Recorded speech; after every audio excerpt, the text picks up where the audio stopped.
So, Piers, for you, the one thing that I think you probably have a lot of moral authority on this is the following. October 7th happens. Hamas attacks Israel, and we watch the whole thing, right? And then you do Bassem, and then you host all of these debates, and you're like, wait a minute, what did they do to Palestine? What is it going? So you kind of go from the pendulum, because I personally watch you go like this 3-4 times, because it seems like you're coming from a place that we're like, when they're doing that, I'm not with that. And where did you go there, day one, to where are you now? Probably the most reasonable opinion is where you are today, right? Because you've kind of watched it going back and forth. What's your opinion on what happened there? Well, first of all, October the 7th was one of the most heinous terror attacks of modern times, the worst attack on Jewish people since the Holocaust in World War II. These are undeniable facts.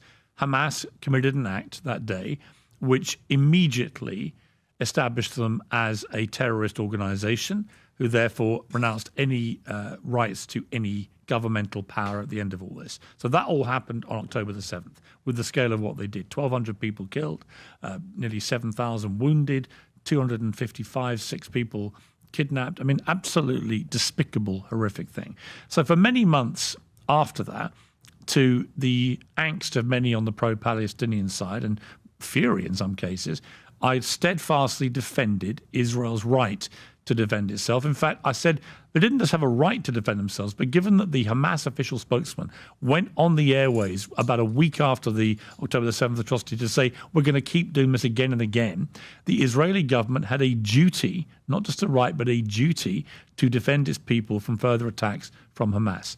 So, okay, I laid my credentials down. People like Bassem Youssef came on and gave me a very hard time, but I always platform people like him.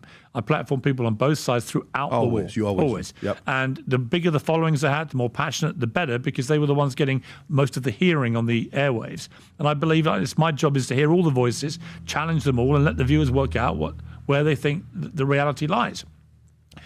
And I continued, and I would still defend Israel's right to defend itself. Right? I mean, Hamas are a terror organization. I've never disputed that at all, and I don't dispute it today.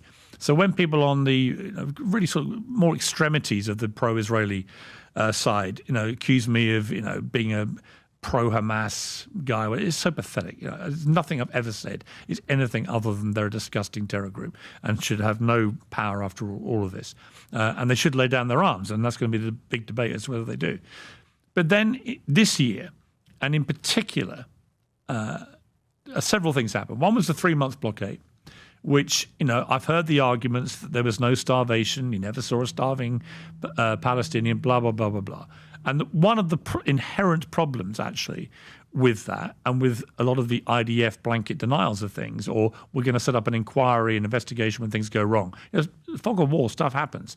But the Israeli government's persistent, to this day, refusal to allow independent media into Gaza to do their jobs has been a massive problem for their credibility. Yep. If you've nothing to hide or worry about in terms of what you're doing, let war correspondents do their job. And as a journalist, I think it's a fundamental principle which they have continued to abrogate in a pretty shameful way, actually. And it does inevitably raise in me, as a journalist, suspicions about what they're hiding, which means they don't want to let journalists in, particularly even since the ceasefire. Still, journalists aren't allowed in by the Israeli government. So the blockade, I felt, was likely to pass the threshold of a criminal act.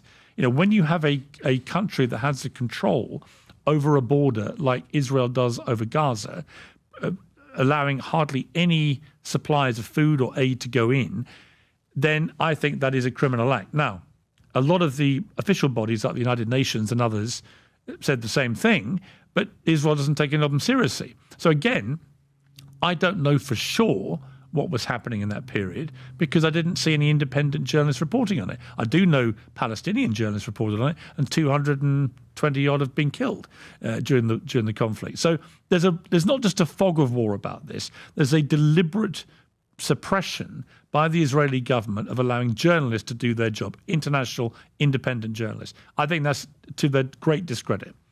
So I thought the blockade was just crossed every line. Then they undid the blockade, but the bombardment was relentless. And I kept saying to people throughout the war from day one, I don't know what a proportionate response is here. There have been flare-ups in this conflict going back 7 decades.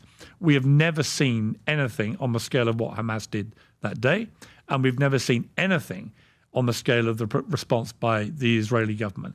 They've killed 65, nearly 70,000 people. None of the ones we know about. That's obviously you have to take the figures from the Gaza-run health authority, the Hamas-run health authority Gaza, because there is no other way of establishing it. Historically, those figures have normally proven to be quite accurate, but Israel keeps trying to foggy those numbers, deny them, obfuscate, and so on. To which I say, well, let the journalists in. Let's find the truth. They don't want to do that. So again, that's my big bugbear with this, how you get to the actual truth. You think it's a genocide or a war? I don't think it's a genocide simply for one reason.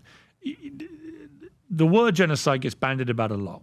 It means the willful, systematic destruction of a people.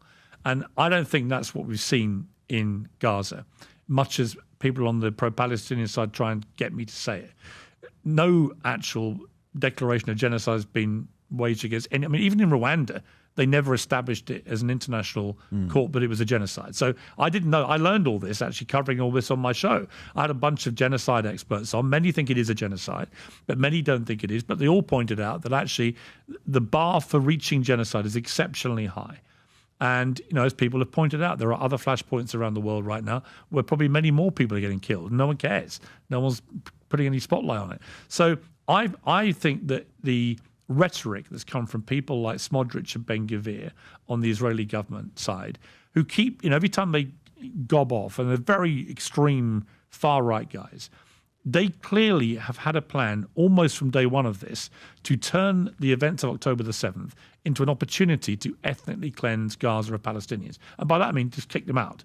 And they've now been openly talking about this year. So once I saw that happening, I was like, okay, there are elements of this government who genuinely do want not just to dismantle Hamas and get the hostages released. They want to kick the Palestinians out of Gaza. They want to annex the West Bank. They said it. You can hear the tapes. And then I hear, well, they don't matter. Their opinions don't matter. They're senior members of the government. So I just felt that was, to me, this guy is an absolute lunatic, as is Smotrich.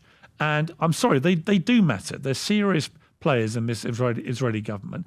And so they have been waging a rhetorical campaign of wanting ethnic cleansing, which is a crime. So I don't think it's reached the bar of a genocide simply by comparison to other places where it's not been called a genocide. However, and I do, I've bought the argument that if Israel clearly has nuclear weapons, they don't admit it, but they clearly have them. If they wanted to drop a nuclear bomb on Gaza, they could have done. I understand if you're waging a deliberate genocide of a whole populace, you could do that. I get that argument, okay? But I do think they've got to be more accountable for what these guys on the government have been saying, because what they're talking about is ethnically cleansing. Now, to Trump's great credit, I think, for this alone, he should get the Nobel Peace Prize. Never mind anything else.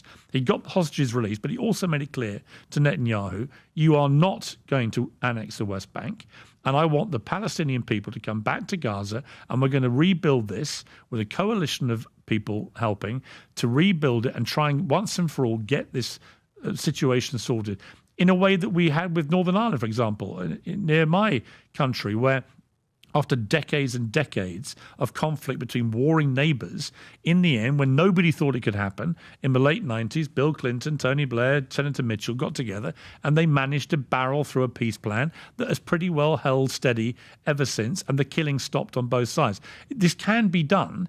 It's incredibly difficult, but I am delighted that Donald Trump, in my opinion, has barreled through some common sense into Netanyahu, who was being fueled by these guys. Have you interviewed Netanyahu yet? Yeah, three times, but not since the war started. Okay, that's the part. I'm talking about during the war. So have you reached out to him? Yeah, no? he won't come on. Why do you think? He doesn't want to answer these questions. So you've invited him, but he won't come on. Yeah, many times. I've interviewed him 3 times before. I went to Jerusalem. I went to his office for CNN. Back in 2011-12. So if he agreed to have you on and you'd go to Israel to interview him? Yeah, 100%. Yeah. Very interesting that he hasn't come on with you. Okay. When we set out to create a shoe that blends comfort, function, and... If you enjoyed this video, you want to watch more videos like this, click here. And if you want to watch the entire podcast, click here.